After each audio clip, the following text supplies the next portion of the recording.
درود پاک پڑھنے کے بے شمار فضائل و برکات ہیں۔ ایک بڑی پیاری کتاب ہے جس کا نام ہے اربعین عطار۔ اس کی مختلف قسطیں ہیں۔ اس کی والیوم نمبر 2 قسط نمبر 2 میں پیج نمبر 15 ہے اور حدیث پاک نمبر بھی 15 ہے۔ اللہ کے نبی علیہ الصلوۃ والسلام فرماتے ہیں من صلی علیہ لم یلج النار۔ آقا فرماتے ہیں جو مجھ پر درود پاک بھیجے گا وہ آگ میں داخل نہ ہوگا۔ لیکن ہم سب چاہتے ہیں کہ جہنم کی آگ سے بچ جائیں۔ یاد رہے کہ جہنم کی آگ دنیا کی آگ سے 70 گنا زیادہ سخت خطرناک ہے، گرم ہے۔ اچھا دنیا کی آگ کتنی گرم ہے؟ ایک تو ہمارے جو چولہے پر آگ ہے، اس آگ پر بھی ہم 2 سیکنڈ ہاتھ نہیں رکھ سکتے، غلطی سے جلتی سگریٹ پر پیر رہ جائے تو چیخ نکل جاتی ہے۔ مگر ہماری ہی دنیا میں اب جو آگ بنا دی گئی ہے، جہاں تک اس کی گرمی ہے، مثال کے طور پہ اگر کوئی اسٹیل مل وغیرہ میں چلا جائے یا جہاں بھٹیاں لگی ہوئی ہیں تو وہاں تو بتایا جاتا ہے کہ 700 800 1000 سینٹی گریڈ تک کی گرم آگ ہوتی ہے جو لوہے کو پگھلا دیتی ہے۔ گولڈ والے جو ہوتے ہیں، سونارے ہوتے ہیں، ان کی آگ کیسی ہوتی ہے؟ سونے کو پگھلا دیتی ہے، ٹھیک ہے نا۔ پھر یہ جو والکینوز ہوتے ہیں، آتش فشاں پہاڑ پھٹتے ہیں، تو اس کا جو لاوا ہوتا ہے بتایا جاتا ہے آس پاس کے پورے علاقے کو بھسم کر کے رکھ دیتا ہے۔ تو یہ ساری دنیا میں موجود آگیں ہیں، اور جہنم کی آگ کے بارے میں فرمایا وہ اس سے بھی 70 گنا زیادہ سخت ہے۔ تو ایک لمحہ بھی کوئی اس آگ کو برداشت نہیں کر سکے گا۔ ہم اللہ سے دعا کرتے ہیں کہ اللہ ہمیں لمحہ بھر بھی جہنم میں داخل نہ فرمانا۔ تو ہمیں دعائیں بھی کرتے رہنا چاہیے اور جہنم سے بچنے کا سامان بھی کرتا رہنا چاہیے۔ اب یہ درود پاک کی جو فضیلت ہے کہ نبی پاک فرماتے ہیں جو مجھ پر درود پاک بھیجے گا وہ آگ میں داخل نہیں ہوگا۔ تو ہمیں کثرت سے درود پاک پڑھتے رہنا چاہیے۔ آئیے مل کر محبت کے ساتھ بآواز بلند درود پاک پڑھ لیں۔ صلو علی الحبیب صلی اللہ تعالی علی محمد صلی اللہ علیہ وسلم۔ الحمدللہ ہم کوشش کرتے ہیں کہ قرآن پاک کے حوالے سے کچھ پیاری پیاری آیتیں سنیں اور اس سے جو میسج ہمیں ملتا ہے، جو پیغام ملتا ہے، ہم وہ جانتے ہیں۔ قرآنی واقعات کو بھی ڈسکس کرتے ہیں اور پھر الحمدللہ اللہ نے جو مومنوں سے گفتگو کی ہے وہ آیتیں بھی ہم وقتاً فوقتاً شامل کرتے ہیں۔ آج قرآن پاک کا ایک بڑا تاریخی واقعہ ہم جانیں گے اور اس واقعے میں ہم سب کے لیے بہت کچھ سیکھنے کے لیے ہے۔ اللہ کریم قرآن مجید میں ارشاد فرماتا ہے اِنَّا بَلَوْنَاهُمْ كَمَا بَلَوْنَا أَصْحَابَ الْجَنَّةِ إِذْ أَقْسَمُوا لَيَصْرِمُنَّهَا مُصْبِحِينَ وَلَا يَسْتَثْنُونَ فطاف علیہا طائف من ربک وہم نائمون۔ پارہ 29 ہے، 29واں پارہ ہے، سورہ قلب ہے، آیت نمبر 17 سے 19 ہے۔ ایک اور بڑی پیاری بات سمجھنی ہے، 2 آیتیں، یقین کریں 2 آیتوں میں ایک ایسا واقعہ قرآن نے بیان کر دیا اور اس میں اتنا کچھ ہمیں سکھا دیا گیا۔ اب آپ سنیں گے بیان تو آپ کو اندازہ ہو جائے گا، لیکن جو میں سمجھانا چاہ رہا ہوں کہ 1-2 آیتوں میں اتنا کچھ پتہ چل جاتا ہے، تو اگر پورا قرآن کوئی انڈرسٹینڈ کرے 6600 سے زیادہ آیتیں ہیں تو کتنے خزانے، کتنی نعمتیں، کتنی برکتیں ہمیں مل جائیں گی۔ ہمیں پتہ ہی نہیں ہے قرآن میں خزانے کتنے ہیں، قرآن میں علم کتنا ہے، قرآن میں نور کتنا ہے، قرآن میں شفا کتنی ہے، ایکسپلور ہی نہیں کرتے نا۔ ہمارا قرآن سے تعلق ہے مگر ہمارا تعلق کیا ہے؟ قرآن کو چومنا ہے، قرآن کو گھر میں رکھنا ہے، قرآن خوانی کروانی ہے اپنے گھر میں، انتقال کسی کا ہو جائے تو قرآن خوانی، نیا گھر لیا تو قرآن خوانی، نیا کاروبار لیا تو، میں نہیں کہتا قرآن خوانی نہیں کروانی چاہیے، لیکن کیا قرآن صرف اسی لیے ہے کہ بس برکت کے لیے اس سے فائدہ؟ اندر کیا ہے اس کے وہ پتہ ہی نہیں ہے۔ اچھا ایک تو پھر یہ بھی پرابلم ہے کہ جس کے گھر میں قرآن خوانی ہو وہ خود اس کو بھی نہیں پڑھ رہا ہوتا، بچے پڑھ رہے ہوتے ہیں مدرسے کے، رسم بن گیا ہے قرآن پڑھنا۔ نہیں، یہ خزانہ ہے، اس کے جتنا غوطہ لگائیں گے اتنے موتی ملیں گے۔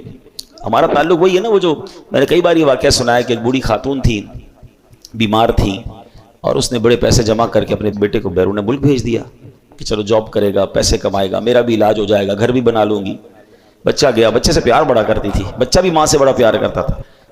بوڑھی ماں تھی، غریب تھی، جتنے پیسے سارے بچے پہ لگا دیے۔ تھوڑے عرصے بعد بچے نے خط بھیجا، ماں نے خط دیکھا کہ ولایت سے، بیرون ملک سے خط آیا، چوما اور رکھ لیا۔ ماں کو پڑھنا تو آتا تھا، اگلے مہینے پھر خط آیا، ماں نے پھر چوما، پھر رکھ لیا۔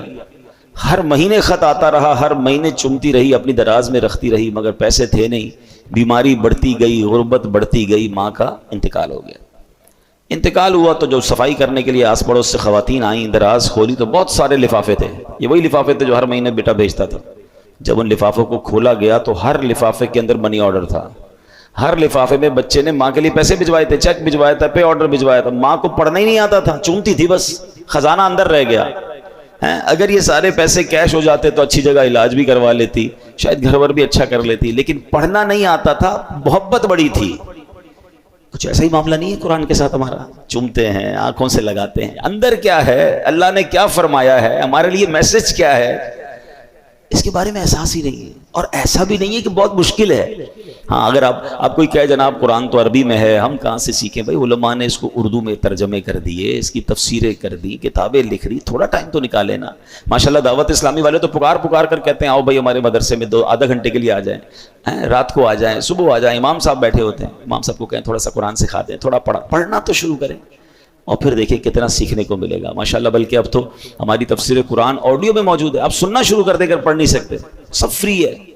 بٹ بات یہ ہے کہ اسی موبائل سے دنیا بھر کی ویڈیوز دیکھنی ہیں، اسی موبائل سے دنیا بھر کی ریلز دیکھنی ہے، تھوڑا سا وقت نکال کر تفسیر قرآن نہیں سننی ہے، تو پھر قصور کس کا ہے؟ ہم اپنے ساتھ زیادتی کر رہے ہیں۔ اب آئیے میں آتا ہوں قرآن پاک کے یہ خوبصورت اور عبرت انگیز، بہت ہی زیادہ جس کو کہتے ہیں نا بندے کو ہلا دیتا ہے واقعہ، اگین ود ان 2 آیات۔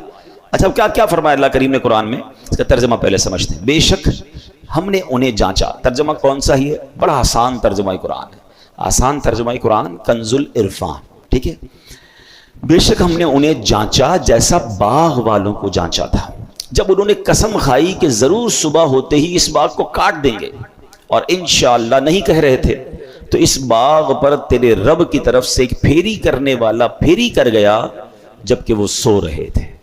اب یہ تو ہو گیا ان 2 آیتوں کا ترجمہ۔ اب اس کے پیچھے جو تفسیر ہے یہ کیا معاملہ تھا، تو علماء کرام ان آیات کی تفسیر میں فرماتے ہیں کہ یمن کا ایک شہر ہے جس کا نام ہے صنعاء، ٹھیک ہے۔ اس شہر کا رہنے والا ایک شخص بڑا نیک تھا اور بڑا سخی بھی تھا، اس کے پاس ایک خوبصورت باغ تھا۔ اس شخص کا ایک فارمولہ یہ تھا کہ باغ کے جتنے بھی پھل خود بخود زمین پر گرتے تھے، یہ فقیروں کو کہتا یہ سارے تمہارے، اٹھا لو۔ اور جب باغ کے پھل توڑے جاتے تھے تو درختوں کے نیچے کپڑے بچھا دیے جاتے تھے، جو پھل گر جاتے تھے توڑتے ہوئے یا ہاتھ سے نکل جاتے تھے تو وہ بھی فقیروں کو دے دیتا، جو خالص اس کا اپنا حصہ بنتا آخر میں سلیکٹ کر کے جو اپنا مال نکلتا اس کا بھی 10واں حصہ فقیروں کو دیتا تھا۔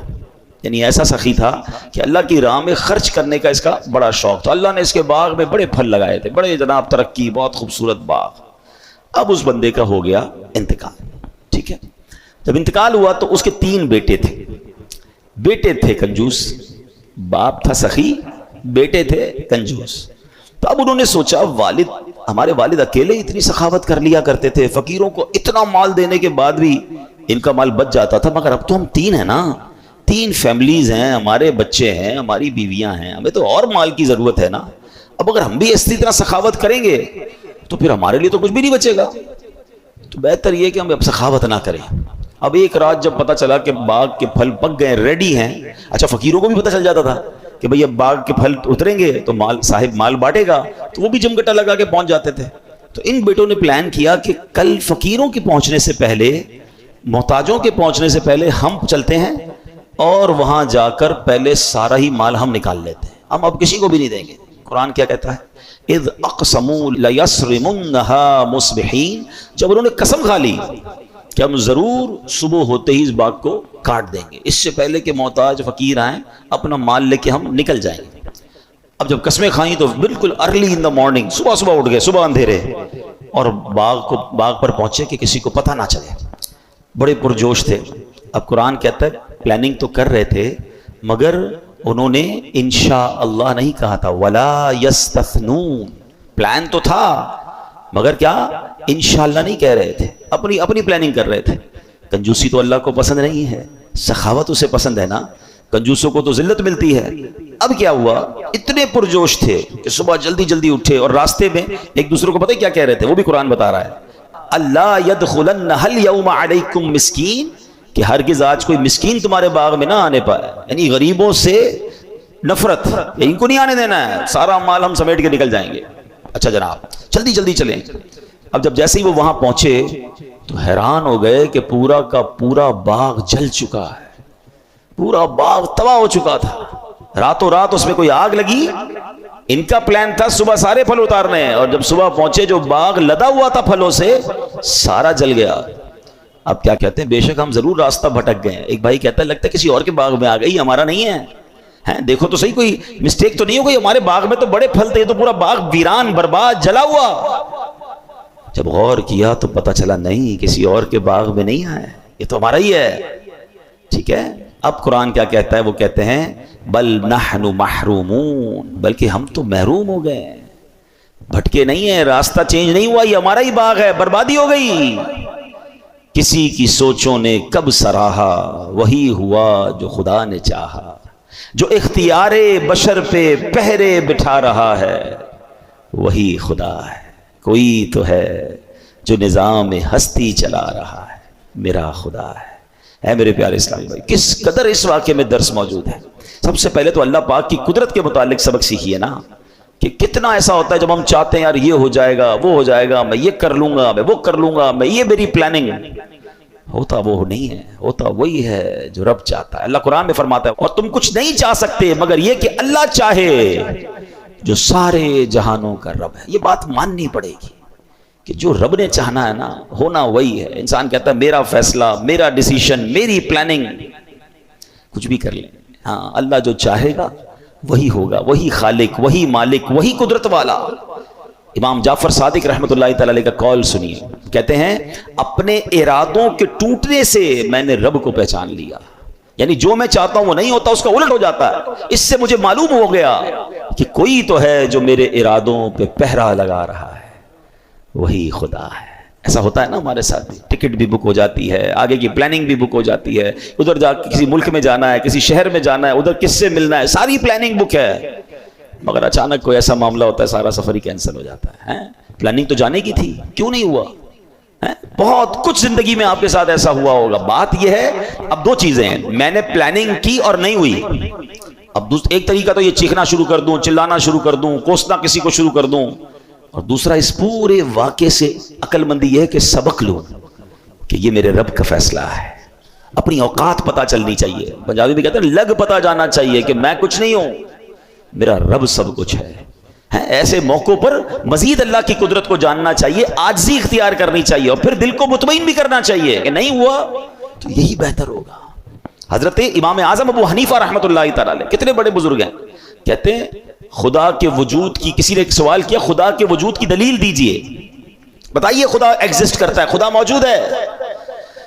فرمایا آدمی چاہتا ہے میرے گھر بیٹا پیدا ہو، مگر بیٹی پیدا ہو جاتی ہے، اس سے پتہ چلتا ہے کہ جس کا ارادہ، جس کی مرضی اس دنیا پر نافذ ہے وہی خدا ہے۔ ارادے بہت ہیں، پلاننگ بہت ہے، مگر ہمارے ارادوں سے الگ چیز ہو جاتی ہے۔ تو یہی تو بتا رہا ہے کہ تمہاری مرضی نہیں، اس دنیا میں ہے خالق ہے، مالک ہے، جو بلکہ دنیا کا مالک ہے وہی خدا ہے۔ ابھی حال ہی کی بات ہے، کسی ملک کا ایک شخص تھا جو خود کو ملک الارادہ، مرضی کا بادشاہ کہتا تھا، مسلمان تھا بیچارہ۔ کیا ہوا؟ بیچارے کو پھیپھڑوں کا کینسر ہوا، اس کا انتقال ہو گیا۔ تو یہ جو ہوتا نا میں کر و فر، میرا فیصلہ، میرا ڈیسیشن، میری پلاننگ، سب کچھ جناب طے ہے، کچھ بھی نہیں چینج ہوگا، یہ نہ کہا کرو۔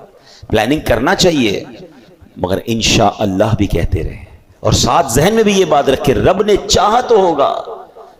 سبحان اللہ، زمین میں اللہ پاک کی مرضی نافذ ہے، حکم صرف اسی کا چلتا ہے، وہ غالب ہے۔ قرآن کریم میں اس نے کیا فرمایا؟ وَهُوَ الْقَاهِرُ فَوْقَ عِبَادِهِ، وہی اپنے بندوں پر غالب ہے۔ غرض یہ کہ بات ہمیں اپنے ذہن میں بٹھانی چاہیے کہ اس دنیا میں مرضی صرف اللہ پاک کی چلتی ہے۔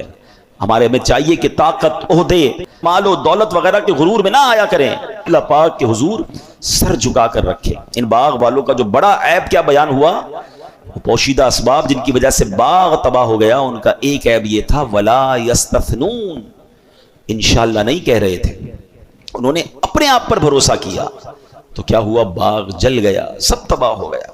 لَوْلَا تُسَبِّحُونَ، تم تسبیح کیوں نہیں کرتے؟ اے میرے پیارے اسلامی بھائی، اللہ کا نام لینا چاہیے، اللہ کی مرضی پر یقین ہونا چاہیے۔ اللہ اکبر۔ یہاں ایک اور میں آیت آپ کے سامنے پیش کروں گا، اور یہ آیت اتنی کمال کی ہے، اگر کسی دن سمجھ آ جائے نا تو زندگی میں جو کام نہیں ہوتے، جس کی وجہ سے ہم ڈپریشن کا شکار ہو جاتے ہیں، کنفیوز رہتے ہیں، پریشان رہتے ہیں، یار یہ کیوں نہیں ہوا، اتنی پلاننگ تھی، اتنی تمنا تھی، اور بندہ بعض اوقات مایوسی کی طرف چلا جاتا ہے۔ میری قرآن پاک کی جو سب سے فیورٹ آیات ہیں، it is one of the most favourite میری آیت، اور اس کے جو ترجمہ آپ پڑھو گے تو آپ کی بھی پسندیدہ ہو جائے، کیونکہ زندگی گزارنے کا اس میں طریقہ مل جاتا ہے، اپنے دل کو بڑی تسلی مل جاتی ہے۔ اللہ قرآن مجید میں ارشاد فرماتا ہے وعسى ان تكرهوا شيئا وهو خير لكم وعسى ان تحبوا شيئا وهو شر لكم والله يعلم وانتم لا تعلمون. اللہ قرآن میں فرماتا ہے اور قریب ہے کہ کوئی بات تمہیں ناپسند ہو. ہم کہتے ہیں یہ نہیں ہونا چاہیے، بیٹی نہیں ہونی چاہیے. ماذ اللہ لوگ بیٹی کو برا سمجھتے ہیں. بھائی بیٹی تو رحمت ہے. چلے اس کے علاوہ بھی زندگی بہت ساری چیزیں جو ہمیں پسند نہیں ہوتی. اللہ فرماتا ہے قریب ہے کہ کوئی بات تمہیں ناپسند ہو حالانکہ وہ تمہارے حق میں بہتر ہو. تم اس سے برا سمجھ رہے ہو، بعد میں پتہ چلتا ہے ہاں یار یہ تو میرے لیے بہتر تھا. ایسا کئی بار آپ کے ساتھ ہوا ہوگا کہ کوئی چیز ملی یا کوئی آپ کے بارے میں فیصلہ ہوا، آپ نے بڑا واویلا مچایا، بڑا افسوس کیا، تھوڑے عرصے بعد پتہ چلا یار میرے لیے تو یہی بہتر تھا. آگے قرآن کہتا کیا ہے؟ وَعَسَىٰ أَن تُحِبُّوا شَيْئًا وَهُوَ شَرٌّ لَكُمْ، اور قریب ہے کہ کوئی چیز تمہیں پسند آئے حالانکہ وہ تمہارے لیے حق میں بری ہو. بعض اوقات کہتے ہیں یار مجھے یہ پسند ہے، یہ نہیں ملتی تو دل ٹوٹ جاتا ہے. اچھا پسند ہے تو حرام طریقے سے حاصل کر رہے ہیں، نہیں ملی کوئی بات نہیں، کیا پتہ یہی میرے لیے بری ہو، اور ہوتا ہے ایسا. لیکن اگلی جو آیت کا جز ہے نا وہ ادھر اللہ کرے نقش ہو جائے. اللہ فرماتا ہے اللہ یعلم وانتم لا تعلمون، اللہ جانتا ہے اور تم نہیں جانتے. یہ بات سمجھ لیجئے، ہم نہیں جانتے ہمارے لیے کیا بہتر ہے. ہم اللہ سے یہی کہیں نا اللہ تو جانتا ہے، ہمارے لیے بہتر فیصلہ فرما دے، ہمیں بہتر عطا فرما دے. اور جو رب عطا فرمائے اس پر یقین، اس پر اطمینان، اس پر سکون ہونا چاہیے. اللہ کا فیصلہ ہے. جس دن آپ کو یہ فیصلہ اور یقین مل گیا نا پھر آپ کی زندگی بڑی آسان ہو جائے گی. تو ان باغ والوں نے پلاننگ کی تھی، غریبوں کا حق یا غریبوں میں جو سخاوت تھی جو بانٹتے تھے اس سے انہیں محروم کرنے کی، اور پھر انشاءاللہ بھی نہیں کہا، اپنی پلاننگ کرتے رہے اور سب برباد ہو گیا. تو ہمیں اچھا سوچنا چاہیے، بہتر سوچنا چاہیے. یہاں قرآن پاک کی ایک اور آیت جو ہم ہر روز ہی پڑھتے ہیں اس سے بھی سیکھنا ہے، اور وہ آیت کیا ہے؟ ایاک نعبد و ایاک نستعین، ہم تیری ہی عبادت کرتے ہیں اور تجھ سے ہی مدد چاہتے ہیں. آیت کس حصے میں کیا تربیت کی گئی کہ میں ختم کریں اپنے اندر سے. ہم دنیا میں مالک نہیں محتاج ہیں. اپنی اسی محتاجی کو دل و جان سے تسلیم کر لینا ہی بندگی ہے. جب بندہ دل کی گہرائی سے تسلیم کرتا ہے نا کہ میں محتاج بے بس بندہ ہوں، اب اس پر لطف و کرم کے دروازے کھلنا شروع ہو جاتے ہیں. اب اس پر بارش، کیونکہ پہلے یہ ایکسیپٹ کرنا ہوتا ہے میں سب کچھ ہوں نہیں، میں کچھ بھی نہیں، میں محتاج، مالک تو سب کچھ ہے. ایاک نعبد و ایاک نستعین میں بندگی کا پیغام ہے. تیری ہی عبادت کرتے ہیں مولا، تجھی سے مدد چاہتے ہیں. یعنی کس طرح کہیں کہ اللہ ہاتھ پاؤں تو نے دیے مگر تیری مدد ہوگی تو ہاتھ پار چلا پاؤں گا. مولا میرے پاس پاؤں تو نہیں دیے ہیں مگر میں جب تک نہیں چل سکتا جب تک تیری مدد نہیں ہوگی. نہیں دیکھے پاؤں والے؟ پاؤں ہیں جسم میں، چل نہیں پا رہے. ہاتھ ہیں جسم میں، اٹھا نہیں پا رہے. بھائی باڈی میں تو لگے ہوئے ہاتھ مگر ہاتھ کام نہیں کر رہا ہے. انگلیاں بند نہیں ہو رہی ہیں، پکڑ نہیں پا رہے ہیں. پیر ہے، چل نہیں پا رہے. پتہ چلا پیر کمال نہیں ہے، اللہ کی طرف سے توفیق ہوگی، مدد ہوگی تو پیر چلے گا. ہاتھ ہونا کمال نہیں ہے، ہاتھ میں رب کی طرف سے دی گئی طاقت ہوگی تو ہاتھ چلے گا نا. زبان منہ میں ایگزسٹ کرتی ہے لوگوں کے، جتنے گونگے بغیر زبان کے تھوڑی ہوتے ہیں. باڈی پارٹ ہے مگر بول نہیں پا رہے. اللہ کی مدد ہوگی، اللہ عطا فرمائے گا تو بندہ بول پائے گا. آنکھیں لگی ہوئی ہوتی ہیں، اندھے بغیر آنکھوں والے نہیں ہوتے، ان کی باڈی میں آنکھیں فکس ہیں. ہماری جیسی آنکھیں، بعض اوقات تو یقین نہیں آتا یہ بندہ اندھا ہے، بالکل اچھی آنکھیں، صاف ستھری نظر آ رہی ہیں اس کی آنکھیں. اچھا دیکھ بھی ہمیں رہا ہوتا ہے، ہمیں لگ رہا ہے ہمیں دیکھ رہا ہے مگر اس کو کچھ نظر نہیں آ رہا ہے. پتا چلا کہ یہ بات اجاگر بار بار دل میں کرنی ہے. مولا سب کچھ دیا ہے تو نے مگر اس کا فائدہ مجھے جب پہنچے گا جب تو چاہے گا، تیری مدد ہوگی، میں محتاج. جب بندہ اس طرح رب سے کنیکٹ ہو جاتا ہے نا، اس طرح رب کی بارگاہ میں رجوع آتا ہے اور یہ ایکسیپٹ کرتا ہے دل سے، ایاک نعبد و ایاک نستعین، تیری ہی عبادت کرتے ہیں، تجھی سے مدد چاہتے ہیں، ہم محتاج، تو مالک. پھر دیکھو کیسے کرم کے دروازے کھلتے ہیں. لوگ اپنے آپ کو محتاج سمجھنے کے لیے تیار نہیں ہوتے. ہاں یہ بڑی گہری بات کر رہا ہوں. اللہ کے آگے میں نے پڑھا ہے، کتابوں پڑھا، ایسے لوگ بھی ایگزسٹ کرتے ہوں گے جو دعا مانگنے میں شرماتے ہیں کہ یار اتنا بڑا آدمی ہو کہ میں، لوگ کیا کہیں گے. اللہ کے آگے روتے نہیں ہیں، اللہ کے آگے گڑ گڑاتے نہیں ہیں، ان کو شرم آ رہی ہوتی ہے اپنے اسٹیٹس کو دیکھ کر. تف ہے کہ اگر تم دنیا میں کسی مرتبے پر پہنچ گئے اور احکم الحاکمین کے آگے سجدہ کرنے میں، گڑ گڑانے میں، محتاجی ماننے میں تمہیں تکلیف ہو رہی ہے تو تیار ہو جاؤ، پھر بڑے محتاج بن جاؤ گے. ارے اس کے آگے تو سبھی محتاج ہیں نا. کون ہے کائنات میں جس کو رب کی مدد کی ضرورت نہیں ہے؟ اگر آج مرتبہ، عزت، شہرت، دولت، کوئی مقام، کوئی اسٹیٹس ہے بھی میرے پاس تو دیا کس نے ہے؟ ہم تو یہاں یہ سمجھاتے ہیں کہ اپنے ماں باپ کے آگے کبھی مت کہا کرو میں بڑا آدمی ہو گیا ہوں. یہ بھی غلطی کرتے ہیں لوگ. اگر کوئی عزت مل جاتی، دولت مل جاتی، اسٹیٹس مل جاتا ہے تو امی ابو کو کہہ رہے ہوتے ہیں بڑا افسر بن گیا ہوں، بڑا آدمی بن گیا ہوں، اب ٹائم نہیں ہوتا، پتہ نہیں میرے آگے پیچھے کتنے لوگ ہوتے ہیں، کتنے ملازمین ہیں. نہیں، دنیا کے لیے آپ کچھ بھی ہو، ماں باپ کے آگے بچے بن کر ہی رہیں، ان کے پیر دبائیں. ہاں، ان کو یہ نہ کہیں میں بڑا ہو گیا ہوں، ان کا بچہ ہی ہوں میں، اور ان کو یہ احساس دلائیں کہ دنیا میں کچھ بھی بن گیا ہوں آپ کے قدموں میں، ہوں آپ کا بیٹا، ہوں آپ کا بچہ. تو عزت ملتی ہے نا، تو دعائیں ملتی ہیں. ماں باپ پہ بھی افسری جھاڑیں گے؟ ماں باپ تو پھر بھی ماں باپ ہیں، وہ تو رب ہے نا، خالق کے کائنات کے آگے تو میں محتاج، میں کچھ بھی نہیں. ایکسپٹ کیا کرو، اللہ کے آگے گر گڑا کر کہا کرو کہ اللہ جو کچھ ہوں تیری عطا سے ہوں، اور بندہ تیرا ہوں، محتاج تیرا ہوں. جس دن یہ کیفیت دل میں پیدا ہوئی نا کہ اللہ کے آگے بندہ سرنڈر کرتا نظر آئے، عاجزی کرتا نظر آئے، محتاجی کا اظہار کرتا نظر آئے، پھر دیکھو اس کی بارگاہ سے کرم کے کیسے دروازے کھلتے ہیں. یہ یاد رکھنا، پھر آپ دیکھیں گے انشاءاللہ. شعر ہے نا بڑا پیارا حمد کا، میں ہوں بندہ تو ہے مولا، کون ہے اپنا اس کے سوا، میں ہوں اس کا وہ ہے میرا جس نے بنایا اور مجھ کو پالا، یا اللہ میری جھولی بھر دے.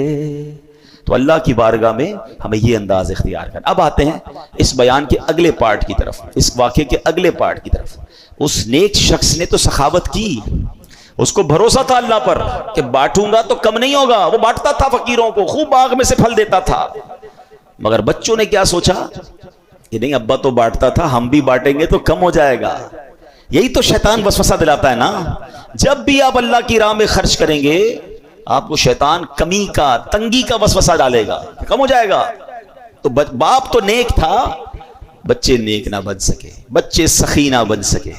یہاں درس کیا ہے کہ اگر آپ چاہتے ہیں نا کہ آپ کی نیکیاں بچوں میں باقی رہیں، بڑی گہری بات کہنے جا رہا ہوں. بعض اوقات ہم نے کچھ بزرگوں کو دیکھا ہے بڑے سخی ہوتے ہیں، بڑے اللہ کی راہ میں خرچ کرنے والے ہوتے ہیں، مگر ہوتا کیا ہے کہ جب وہ خرچ کرتے ہیں اپنے بچوں کو نہیں سکھا رہے ہوتے، اپنے بچوں کو نہیں بتا رہے ہوتے، اور وہ نہ بتانے کی وجہ سے باپ تو اپنی زندگی میں نیکی کر رہا ہے، انتقال کے بعد بچے وہ ساری نیکی کے دروازے بند کر دیتے ہیں. آج کل لوگ کہتے ہیں بچے کے لیے پیسے چھوڑ کے جانا چاہیے، پلاٹ چھوڑ کے جانا چاہیے. اچھی بات ہے اگر حلال روزی سے کما کر آپ بچوں کے لیے کچھ چھوڑنا چاہتے ہیں، لیکن بچوں کو دیکھ بھی تو بنا کر جائیں نا، سخاوت بھی تو سکھا کر جائیں کہ بیٹا توکل بھی رکھنا، یہ پیسہ ہی سب کچھ نہیں ہے، اللہ کی راہ میں خرچ کرو گے اللہ اور ملٹیپلائی کر دے گا.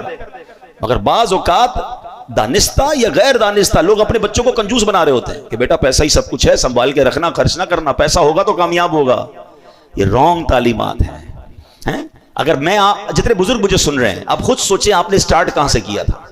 بہت بڑی تعداد ہمارے یہاں وہ ہوتی ہے جو بہت چھوٹے پیسوں سے سٹارٹ کر کے آج اللہ نے بڑا بنا دیا. اللہ نے بنایا نا آپ کو، آپ پہلے سے تو پیسے والے نہیں تھے. بہت سارے یہاں مجھے وہ سن رہے ہوں گے جب ڈیفنس میں پیدا نہیں ہوئے ہوں گے، کسی چھوٹے علاقے میں رہتے تھے، اللہ نے ترقی دی، آپ ڈیفنس میں آ گئے، اب بچے ڈیفنس میں بڑے ہو رہے ہیں. مثال دے رہا ہوں، یہ پوری دنیا کے لیے مثال ہے میری. تو اب بچوں کو یہ نہ کہیں کہ بیٹا تم یہاں رہو گے تو ترقی کرو گے، بھائی آپ کے پاس تو کچھ نہیں تھا، کیسے ترقی کر لیا آپ نے. اللہ چاہے گا تو غریب کو بھی امیر بنا دے گا. مگر اس غربت سے امارت کا جو سفر تھا اس میں آپ کی کچھ نیکیاں تھی، آپ کی کچھ سخاوت تھی، آپ نے کوئی اچھے اعمال کیے. اگر بچوں میں وہ اعمال نہ اتارے تو یہ امیری سے غریبی کی طرف بھی جا سکتے، کیونکہ اللہ کے ہاتھ میں سب کچھ ہے نا. تو سخاوت سکھائیں، نیکیاں سکھائیں. ایک پرابلم کیا ہے کہ لوگ خاص طور پہ، اب ہم بھی چونکہ جب کبھی کبھی چیریٹی کے لیے کہیں جاتے ہیں تو لوگ ہمیں کسی ینگسٹر سے بات ہونا کہ بیٹا آپ اپنی زکوٰۃ کس کو دیتے ہیں، کہ ہمیں نہیں پتا کس کو دیتے ہیں، ابو دیتے ہیں یا دادا حضور دیتے ہیں. اچھا بھائی آپ نیکی کے کام میں خرچ کیا ہوتا ہے، ہمیں کچھ بھی نہیں پتا، وہ دادا حضور کرتے ہیں، ابو کرتے ہیں. یہ غلط کرتے ہیں. اگر آپ نوجوان نسل کو انوالو ہی نہیں کر رہے اپنی زکوٰۃ میں، نوجوان نسل کو، اپنے بچوں کو، اپنے پوتے پوتیوں کو بتا ہی نہیں رہے کہ آپ کہاں کہاں خرچ کرتے ہیں، کیسے حساب کرتے ہیں، تو جس دن آپ کا انتقال ہوا ان کو تو پتہ ہی نہیں ہوگا کتنا خرچ کرنا. ان کو لگے گا سارے پیسے ہمارے، کیوں خرچ کرنا ہے بھائی، کیوں زکوٰۃ دینی ہے، کیوں صدقہ دینا ہے، کیوں خیرات دینی. یہ سارے نیکی کے دروازے بند ہو جائیں. یہی تو ہوا نا جو میں نے قرآنی واقعہ آپ کو سنایا کہ باپ سخی تھا، اولاد سخی نہ بنی، پورا باغ جل کر راکھ ہو گیا. یہ بات یاد رکھنی ہے. ہم نے غریبوں کو محنت کر کے امیر بنتے دیکھا، مگر بچوں کی اچھی تربیت نہ کرنے کی وجہ سے ان کے انتقال کے بعد ان بچوں کو پھر غریب ہوتے دیکھا. وہ غریب سے امیر بن گیا کیونکہ محنت کی تھی، اخلاص تھا، نیکی تھی، اللہ پر توکل تھا، دعائیں تھی، سخاوت تھی، اسٹرگل تھی. بچے تو سونے کا نوالا لے کے پیدا ہوئے، پیسے بھی ملے تربیت بھی نہ ملی، اسی پیسے کو جناب کوئی جوئے میں لگا رہا ہے، کوئی شراب میں لگا رہا ہے، اور بعضوں کا سب برباد ہوتے دیکھا. نہیں، صرف پیسہ چھوڑ کے نہیں جانا ہے، اچھی تربیت چھوڑ کے جانا ہے. ان کو اپنی نیکی کے کاموں میں انوالو کریں. علماء نے کہا اپنے بچے کو سخی بنانے کا طریقہ یہ ہے کہ جب بھی نیکی کا کام کرے بچے کے ہاتھ سے کروائے، سخاوت کرے، اپنی اولاد کو بتا کر کرے، اس کو آپ بھی کرو، اس کے ہاتھ سے دلوائے، تاکہ یہ پریکٹیکل ٹریننگ ہے کہ ہمارے ابو اس طرح بانٹتے تھے، ہمارے دادا اس طرح بانٹتے تھے، گھر میں یہ نیکی ہوتی تھی، گھر میں یہ ختم ہوتا تھا، گھر میں اس بزرگ کا جب یوم منایا جاتا تھا تو غریبوں کو کھانا کھلایا جاتا تھا. کتنے ایسی چیزیں جو روایتیں ختم ہوتی جا رہی ہیں کیونکہ سارے کام اپنے ہاتھ میں رکھے ہم نے، بچوں کی ٹریننگ ہی نہیں کی. ایسا نہ کریں، انوالو کریں. بچہ جناب کہاں ہے، وہ اس کا کام کھیلنا کودنا کاروبار کرنا، ابا سارے نیکی کے کام کر رہے ہیں، بالکل کیجیے آپ، مگر ان نیکی کے کاموں میں اپنے بچوں کو انوالو کیجیے. یہ نیکیاں باقی رہیں گی. آپ میں سے ہم میں سے بہت سارے وہ ہیں جو 40s پلس 50s ہیں، اگر میرے اور آپ کے اندر کوئی نیکی ہے تو ہمارے ماں باپ کی وجہ سے، انہوں نے سکھایا تھا، ہمیں ساتھ بٹھا کر سکھایا تھا. مگر ہمارا اور ہماری جنریشن کا گیپ ہے، ہم نہیں سکھا رہے، ہم ڈسکس ہی نہیں کر رہے ان چیزوں کو. یہ قرآنی واقعہ پکار پکار کے کہہ رہا ہے کہ باپ سخی تھا، فقیروں کو بانٹتا تھا، بیٹوں کی غلط نیت بنی، وہ باغ جل کر راکھ ہو گیا. تو یہ نہ کریں. اور اللہ کو سخی کتنا پسند ہے، سبحان اللہ. میں چند حدیثیں آپ کو سناتا ہوں تاکہ اللہ کی راہ میں خرچ کرنے کا جذبہ بیدار ہو. بہت خوبصورت میرے واقعہ سنیے گا توکل کی. دیکھیں بچوں کی ٹریننگ کیسے ہوتی ہے. ایک بزرگ تھے احمد بن حرب رحمۃ اللہ تعالیٰ، انہوں نے اپنے بچے کی تربیت کیسے کی. وہ کیا کرتے تھے، انہوں نے بچوں کو توکل سکھانا تھا کہ اللہ پر بھروسہ کرنا ہے. انہوں نے کہا بیٹا جب بھی بھوک لگے نا تو دعا کرنی ہے اللہ سے، کسی اور سے نہیں مانگنا، اللہ سے مانگنا، یا اللہ کھانا چاہیے.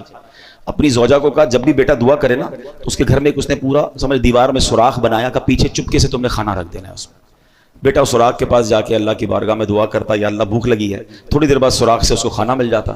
اس کی ٹریننگ یہ ہونے لگی کہ جب بھی کوئی مشکل ہو اللہ سے مانگنا ہے. کئی مہینے گزر گئے، روزانہ ماں اس کو اسی طریقے سے کھانا دیتی جب وہ دعا مانگتا. ایک دن اس کی ماں جو ہے گھبرا گئی اور اپنے شوہر کے پاس آئی کہ آج عجیب معاملہ ہوا. کہا کیا ہوا؟ کہتی آج وہ کھانے کا وقت تھا، بیٹا کا دعا کا ٹائم تھا، میں کہیں مصروف ہو گئی، میں دوڑی دوڑی گئی کہ کھانا نہیں ملے گا تو کیا سوچے گا. تو میں گئی تو کیا دیکھتی ہوں، بیٹا کھانا کھا رہا ہے. میں نے کہا بیٹا کھانا کدھر سے ملا؟ کہا امی اللہ نے دیا. کہاں سے ملا؟ کہا اسی سوراخ سے جہاں سے روز ملتا ہے. تو میں پریشان ہوں، میں نے تو کھانا نہیں رکھا، کھانا کیسے مل گیا؟ حضرت احمد بن حرب کہتے ہیں مجھے اسی دن کا انتظار تھا، اب تمہیں کھانا دینے کی ضرورت نہیں ہے، اس کا اللہ سے کنیکشن ایسا ہو گیا، اس کو غیب کے خزانوں سے ملنا شروع ہو گیا. یہ دیکھیے یہ تربیت کا انداز تھا نا کہ اللہ سے مانگنا ہے، بیٹا اللہ پر بھروسہ رکھنا ہے. ہم کہتے ہیں بیٹا پیسے ہوں گے تو تیرا کام ہوگا، پیسے بنا، پیسے تعلقات بنا، ورنہ مشکل میں پھنس جائے گا. تیرے رابطے نہیں ہوں گے تو آگے جا کے ڈیفیکلٹ ہو جائے گا. ارے کب سکھاؤ گے کہ اللہ سے دوستی کر، اللہ کو راضی کر. پیسے چھوڑ کر جاتے ہیں مگر تربیت کر کے نہیں جاتے. حضرت عمر بن عبدالعزیز رحمۃ اللہ تعالی علیہ کا واقعہ سنیں. آپ کا جب انتقال ہوا، امیر المومنین تھے، آج کے دور کے پرائم منسٹر تھے، پوری آدھی دنیا پر گویا حکومت تھی. ہمارا اس طرح کا کوئی بندہ ہو تو پتہ نہیں کتنے خربوں روپے بنا لیتا ہے. انتقال ہونے لگا تو بہت تھوڑے پیسے چھوڑ کے جا رہے تھے. کسی نے کہا حضرت آپ اتنی بڑی شخصیت، اپنے بچوں کے لیے چھوڑا ہی کچھ نہیں، بچا ہی کچھ نہیں، اتنا خرچ کر دیا اللہ کی راہ میں. کیا کمال کا جواب دیا ہے. فرماتے بچے اگر میرے نیک ہوئے نا تو اللہ ان تھوڑوں میں بھی بہت برکت ڈال دے گا، اور بچے اگر غلط ہیں، حرام کرنے والے، تو ان کے لیے چھوڑنا ہی ٹھیک نہیں تھا، کیونکہ میں چھوڑ کے جاؤں گا غلط کام کریں گے قبر میں ہی مار پڑتی ہے نا. کتنی کمال کی بات. ہم اس پرابلم میں، اس سوچ میں پڑے ہوئے ہیں کہ ہم بچوں کے لیے چھوڑ کر کیا جائیں. آپ بچوں کی اچھی تربیت کر کے چھوڑ کے جائیں. باقی اللہ مالک ہے، اللہ دینے والا ہے. اگر وہ اللہ کے نیک بندے ہوئے، اللہ غیب کے خزانوں سے انہیں عطا کر دے گا. اور اگر اللہ کو ناراض کرنے والے ہوئے، آپ اربوں روپے چھوڑ جائیں، وہ برباد ہو سکتے ہیں. چل گیا نا باپ. قرآن کا واقعہ میں نے آج آپ کو سنایا، ہم نے دیکھے برباد ہوتے ہوئے، آپ نے بھی دیکھے ہوں گے کہ باپ نے اتنے پیسے چھوڑے اور بچے بینک کرپٹ ہو گئے. کیوں کہ ان کی عادت ہی ٹھیک نہیں تھی. نہ صدقہ تھا، نہ خیرات تھی، نہ نیکی تھی، نہ باپ کی لیگیسی تھی. کاش یہ بات سمجھ آ جائے. بچوں کو سخی بنائیے، اپنے آپ کو بھی سخی بنائیے، کنجوسی سے نکلیے. میں 2 حدیثیں سنا کر، باتیں تو بہت ساری ہیں لیکن چونکہ اب بیان کا وقت ختم ہوا، آج ہمارا یہ مائنڈ سیٹ ہوتا ہے کہ ہم کسی بڑی شخصیت سے دعا کروائیں. اچھی بات ہے، اگر کوئی نیک بندہ، کوئی عالم دین، کوئی بزرگ مل جائے تو اچھی بات ہے، دعا کرنی چاہیے. مگر آج میں آپ کو وہ حدیث سنا رہا ہوں کہ اگر میں آپ کو یہ کہوں کہ روز صبح آپ کے لیے فرشتے دعا کریں گے، اس سے اچھی کوئی بات ہے کہ صبح ہوتے ہی میں سو رہا ہوں، فرشتے میرے لیے دعا کر رہے ہوں. ہاں، اب وہ کون لوگ ہیں جن کے لیے فرشتے دعا کرتے ہیں، اور کچھ بد نصیب ایسے ہیں جن کے لیے روزانہ فرشتے بربادی کی بھی دعا کرتے ہیں. اب سنیے، نبی پاک علیہ السلام فرماتے ہیں، حضرت ابو ہریرہ رضی اللہ تعالیٰ عنہ حدیث کے راوی ہیں، ما من یوم یصبح العباد فیہ الا ملکان ینزلان. آقا فرماتے ہیں کوئی ایسا دن نہیں ہوتا جس پہ بندے سویرا کریں اور 2 فرشتے نہ اتریں، جن میں سے ایک کیا کہتا ہے، اے اللہ پاک سخی کو زیادہ اچھا بدلہ دے، اور دوسرا کہتا ہے اے اللہ پاک کنجوس کو برباد کر دے. آپ سوچ لیجئے، سخی کے لیے روز فرشتہ دعا کر رہا ہے، اور جو مال روکے ہوئے ہے، نہ زکوٰۃ دے رہا ہے، نہ صدقہ دے رہا ہے، نہ اللہ کی راہ میں خرچ کر رہا ہے، خرچ کرتا ہے تو برا لگتا ہے اس کو، نہ غریبوں کی مدد کر رہا ہے، کنجوس ہے، مال کا حق ہی ادا نہیں کر رہا، روز فرشتہ دعا کر رہا ہے اللہ اس کو برباد کر دے، تو پھر تو بربادی ہونا ہے نا۔ تو سخاوت یہ اللہ کو بڑی پسند ہے۔ اللہ اکبر۔ ایک بار اور بڑی پیاری حدیث ہے، نبی پاک علیہ الصلوۃ والسلام کی بارگاہ میں ایک صحابی ہیں قیس انصاری رضی اللہ عنہ، آپ رائے خدا میں بہت خرچ کرتے تھے۔ اچھا، ان کے بھائیوں کو یہ شکایت تھی، یہ بچاتے نہیں، اللہ کی راہ میں لٹاتے ہی رہتے ہیں۔ نبی پاک کے پاس شکایت آ گئی، پیارے آقا نے حضرت قیس کو بلایا کہ بھائی تمہاری شکایت آئی ہے، کتنا خرچ کرتے ہو؟ کہتے یا رسول اللہ میں اپنی آمدنی سے اپنا حصہ نکال لیتا ہوں جتنی مجھے ضرورت ہے، باقی اللہ کی راہ میں خرچ کر دیتا ہوں۔ نبی پاک یہ سن کر اتنا خوش ہوئے، پیارے آقا اتنا راضی ہوئے، آقا نے اس کے سینے پر ہاتھ رکھا اور 3 بار فرمایا انفق ينفق اللہ علیک، انفق ينفق اللہ علیک، انفق ينفق اللہ علیک۔ کیا فرمایا؟ خرچ کر اللہ مزید عطا فرمائے گا، خرچ کر اللہ مزید عطا فرمائے گا، خرچ کر۔ ایک اور روایت کے اس کے ترجمہ بڑا پیارا ہے، خرچ کر تجھ پر خرچ کیا جائے گا۔ جو روکتا ہے نا اس سے روک لیا جاتا ہے، جو خرچ کرتا ہے اس کو عطا کیا جاتا ہے۔ بس یہ بات اپنی زندگی کا فارمولہ بنا لیں۔ اچھا پھر بندہ شیطان ہے نا، کہتا یار یہ مولوی صاحب کہہ تو رہے ہیں خرچ کروں گا تو جیب سے کمی ہو جائیں گے نا، بینک سے کمی ہو جائیں گے۔ آپ خرچ کرنے والوں کو سرچ کر لینا، خرچ کرنے والوں کو سرچ کر لیں، جو اللہ کی راہ میں خرچ کرتے پوچھو ان سے کم ہو گیا تمہارا؟ کبھی نہیں ہوگا۔ پوری زکوٰۃ دینے والا اگلے سال زیادہ زکوٰۃ دیتا ہے، صدقہ خیرات کرنے والا اگلے سال زیادہ صدقہ، کیوں کہ پیسے بڑھ رہے ہیں۔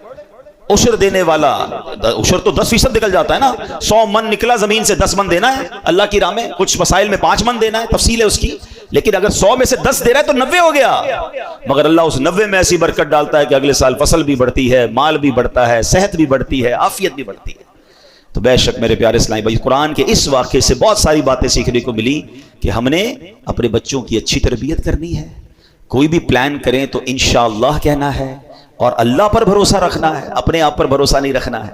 اور پھر سخاوت اللہ کو بڑی پسند ہے، کنجوسی سے خود بھی بچیں، اپنی اولاد کو بھی بچائیں، غریبوں کی مدد کریں، اللہ کی راہ میں خرچ کریں۔ یہ سارے پیسے آپ ہی کے اکاؤنٹ میں آتے ہیں۔ بہت سارے طریقے ہیں، آج کل لوگ کتنے پریشان ہیں، کسی غریب کی مدد کر دیں۔ آج قرآن کے اس واقعے سے جو ہمیں سبق ملا، اللہ مجھے بھی آپ کو بھی عمل کرنے کی توفیق عطا فرمائے، آمین بجاہ النبی الامین صلی اللہ علیہ وسلم۔